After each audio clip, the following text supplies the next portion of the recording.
Shalom, selamat pagi saudara-saudari yang diberkati Tuhan. Tema kita pada pagi hari ini, buang jauh kemarahan. Terambil dari Efesus pasal 4 ayat 31 yang berbunyi demikian. Segala kepahitan, kegeraman, kemarahan, pertikaian, dan fitnah hendaklah dibuang dari antara kamu. Demikian pula segala kejahatan.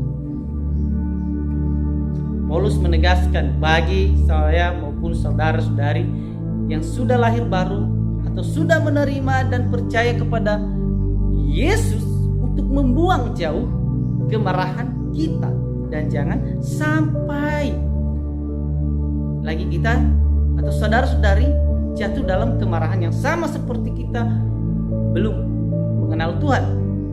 Orang yang sudah hidup baru tidak lagi hidup dalam kegelapan, tetapi sekarang hidup di dalam terang, di dalam Yesus Kristus. Semoga firman Tuhan ini menjadi berkat bagi saudara-saudari dan juga saya. Ada seorang anak yang melakukan bom bunuh diri akibat kemarahannya kepada satu organisasi.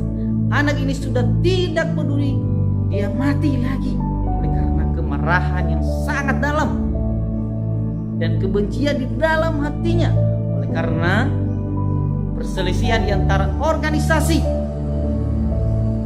Dari hal tersebut, anak ini bertekad untuk melakukan bom bunuh diri. Satu organisasi pada saat berkumpul akan meninggal. Anak ini melakukan bom bunuh diri itu dan dia merasa puas karena dendamnya terbalaskan, dan semua orang yang tidak ia senangi meninggal di tempat. Kemarahan yang tidak terkendali, saudara-saudari yang diberkati Tuhan, berdampak sangat buruk bagi saudara-saudari sendiri. Jangan sampai seperti anak ini yang sudah hilang harapan. Seberapa besar pun kemarahanmu, jangan sampai kemarahan ini menguasai dirimu. Katakan di dalam ayat ini kepahitan. Kepahitan artinya perasaan singil dan sebal ya, yang menghasilkan rasa kebencian terhadap orang lain. Kepahitan tajam seperti panah, tidak menyenangkan dan beracun. Kepahitan merujuk pada keadaan mental dan emosi yang menggerogoti. Kepahitan dapat membuat orang berduka sangat dalam atau pikiran diracuni sangat dalam. Kepahitan keadaan mental yang sengaja tidak mau melepaskan perasaan marah, yang siap menyerang setiap saat.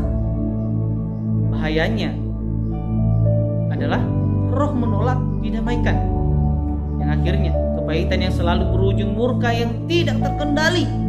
Kepahitan merujuk pada roh kedengkian yang mencerminkan pikiran yang jahat dan perasaan benci yang luar biasa. Orang yang kepahitan ini biasanya sakit hati, sinis, kasar, dan tak mengenal lelah, dan tidak menyenangkan. Atau dikatakan selanjutnya, kegeraman adalah luka besar yang dialami seseorang. Luka besar ini dapat menimbulkan kemarahan yang sangat besar dan berisiko besar bagi orang lain dan juga diri sendiri. Semua ini akibat dari kehidupan yang berdosa sehingga tidak dapat mengendalikan diri sendiri. Kegeraman hati yang luka sehingga tidak dapat mengendalikan diri sendiri dari kegeraman hati yang luka. Pertikaian sama dengan perselisihan, perdebatan dan perbantahan, khususnya bagi orang yang percaya, itu dijaga supaya tidak terjadi hal demikian, karena akan menimbulkan perpecahan di antara satu dengan yang lain. Fitnah adalah perkataan bohong yang bertujuan menjelekkan atau mencelakakan orang lain. Fitnah bisa membuat pernyataan yang palsu yang merusak reputasi seseorang. Fitnah artinya kita ingin menjatuhkan orang lain dari kedudukannya atau dari apa yang dia kejar atau cita-citakan. Kita lihat banyak persahabatan, pertemanan, dan bahkan keluarga yang hancur oleh karena fitnah. Ini terjadi oleh karena iri hati dan tidak senang dengan orang lain, dan disebabkan juga hidup yang berdosa. Segala kemarahan di atas, saudara-saudari, kita buang. Oleh karena itu tidaklah baik, dan itu kehidupan yang jauh dari Tuhan. Kemarahan apapun itu, baik kepahitan, kegeraman, dan fitnah, itu dibuang karena hanya membuat diri kita kembali ke kehidupan yang lama, yang penuh dengan dosa, saudara-saudari. Semua kemarahan yang di atas harus lepas dari orang yang sudah hidup baru, dan harus terbebaskan dari semuanya itu.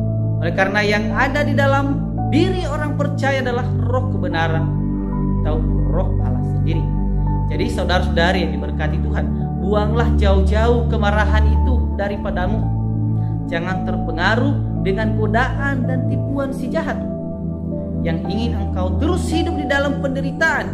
Dan sadarilah, semuanya sekarang oleh karena engkau telah menjadi milik Yesus Kristus, dan kedamaian ada di dalam hatimu.